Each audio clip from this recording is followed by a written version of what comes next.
Assalamualaikum warahmatullahi wabarakatuh. Perkenalkan, nama saya Erna Stianingrum, SE MPD, Guru SMA Budi Mulia Karawang, CGP Angkatan 3. Tugas kali ini 3.1A9, koneksi antar materi.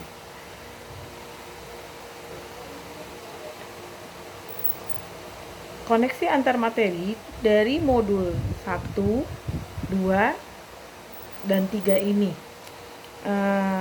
Di dalam modul 1 mempelajari tentang pandangan Ki Hajar Dewantara dengan filosofi Pratatriloka memiliki pengaruh terhadap bagaimana pengambilan keputusan sebagai pemimpin pelajar yang diambil. Karena di dalam teori triloka itu memiliki 3 ya. Namanya triloka 3 itu yang artinya yang di depan memberi teladan,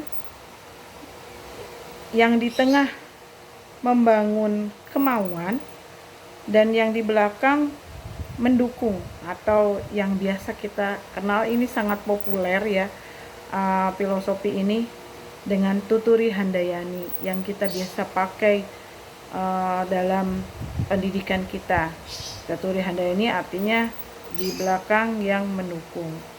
Di dalam 3 ini sangat mempengaruhi dalam pengambilan keputusan ya, memberi teladan, termasuk yang saya masih ingat waktu itu yang diterangkan sama pasil saya, Bu Nur Arifah, di dalam langkah uji coba panutan atau idola.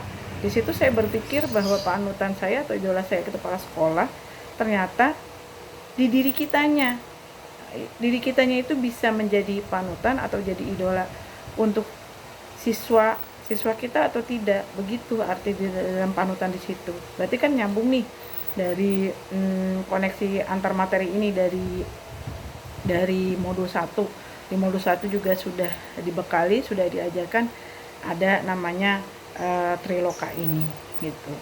Nah, berikutnya nilai-nilai yang tertanam dalam diri kita, nilai-nilai kejujuran, nilai kasih sayang, peduli, sangat mempengaruhi dalam pengambilan suatu keputusan. Kegiatan terbimbing yang dilakukan pada materi pengambilan keputusan berkaitan dengan kegiatan coaching pada modul 2 sebelumnya.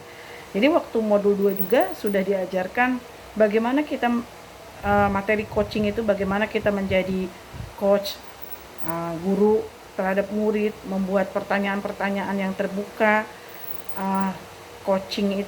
Kegiatan coaching itu lebih dari memberi motivasi, dorongan. Nah, biar di situ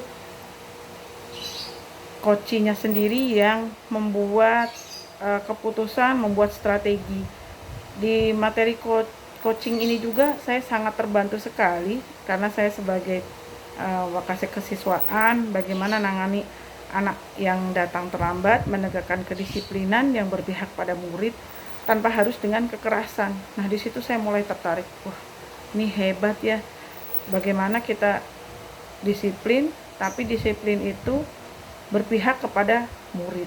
Nah, ternyata ketika kita menerapkan satu kedisiplinan di dalam kelas, itu tanpa harus menyakiti siswa, ini bisa terbangun gitu. Saya sangat terbantu sekali dengan adanya kesepakatan kelas, terus ada coaching itu. Saya sangat terbantu ketika bagaimana anak itu terlambat datang ke sekolah. SMA Budi Mulia itu kan sebagian mayoritas besar anaknya 80% tinggal di pondok pesantren, jadi sekolah boarding, dan anak-anak sekitar juga ada di sekolah, boleh di sekolah di Budi Mulia ini, jadi tidak 100% boarding. Nah, anak-anak yang tinggal di pondok pesantren itu kan biasanya klasik gitu. Kenapa datang terlambat? Oh, antri makan bu, antri mandi bu, ini nanti rebutan ini bu, itu bu. Nah, tapi dengan adanya kesepakatan kelas, adanya metode coaching ini, saya dalam membuat suatu keputusan di dalam kelas pun ini menjadi lebih baik dan sangat berpihak kepada murid. Waktu saya pertama kali di modul 2 itu agak kaget juga, wah bagaimana ya caranya kedisiplinan tapi berpihak pada murid, dan pernah berpikir mana mungkin bikin keyakinan kelas dan ada anak yang setuju dengan datang tepat waktu. Ternyata di luar dugaan saya, luar biasa. Jadi saya sampai luar biasa ya, ikut CGP ini banyak manfaatnya sekali. Ternyata ketika bikin keyakinan kelas, ada yang anak bilang, coba kita buat kesepakatan kelas. Ada yang setuju, dan itu temannya sendiri yang bilang di dalam kelas itu harus datang tepat waktu, Bu. Alhamdulillah gitu. Datang tepat waktu, terus kelasnya bersih dan nyaman, terus menggunakan seragam sesuai harinya, pakai pakaian rapi. Ternyata mereka sepakat gitu ketika kita bikin kesepakatan kelas dan kita komitmen menjalankan bersama, akhirnya menghasilkan yang luar biasa gitu ya. Nah, itu di modul 2. Nah, ditambah dengan di modul 3 ini.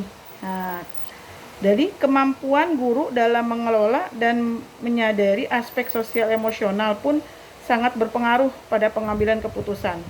Nah, di modul 2 itu kita belajar KSE, PSE, diferensiasi, bagaimana buat RPP yang berpihak kepada murid, berdiferensiasi, tidak memaksakan kehendak kepada murid gitu. Semua kita apresiasi, apa yang keinginan anak kita apresiasi. Nah, di situ sangat tertarik sekali. Nah, pengambilan keputusan yang tepat tentunya berdampak pada terciptanya lingkungan yang positif, kondusif, aman, dan nyaman. Nah, ketika kita mengambil satu keputusan dan keputusan itu memang kita ambil untuk pihak orang yang lebih banyak, tidak banyak mencederai orang, maka lingkungan kita akan kondusif, aman, nyaman. Karena segala keputusan yang kita ambil tidak berdasarkan keegoisan kita, tidak berdasarkan hanya penilaian pribadi kita, tapi sudah teruji oleh beberapa langkah tersebut. Apalagi setiap keputusan diambil berdasarkan hasil musyawarah mufakat atau hasil rapat. Kita hormati dari hasil tersebut. Nah, kesulitan-kesulitan yang dihadapi di dalam lingkungan itu, di lingkungan saya itu dapat teratasi karena setiap ada masalah pasti kita kembalikan kepada musyawarah untuk mufakat. Kita bersama-sama menyelesaikan masalah tersebut. Jadi tidak dipikir sendiri. Misalkan saya sebagai wakasek kesiswaan ada masalah kurang koordinasi dengan pihak lain, ya saya angkat ke dalam rapat, saya selesaikan masalah itu bersama kepala sekolah dan rekan-rekan saya, wakasek yang lainnya, bahkan di dalam rapat guru juga gitu ya. Dan bisa diatasi itu semua dengan adanya komunikasi yang baik. Sudah dapat diatasi dari 4 paradigma tersebut. Nah, dari paradigma itu ada 4 paradigma. Yang satu adalah individu lawan masyarakat, rasa keadilan lawan rasa kasih sayang, kebenaran lawan kesetiaan, jangka pendek dengan jangka panjang. Nah, karena paradigma ini yang kita ambil, yang mana ya, yang tentunya yang biasa diambil adalah individu lawan masyarakat banyak, yang tentunya adalah kita berpedoman pada keputusan bersama.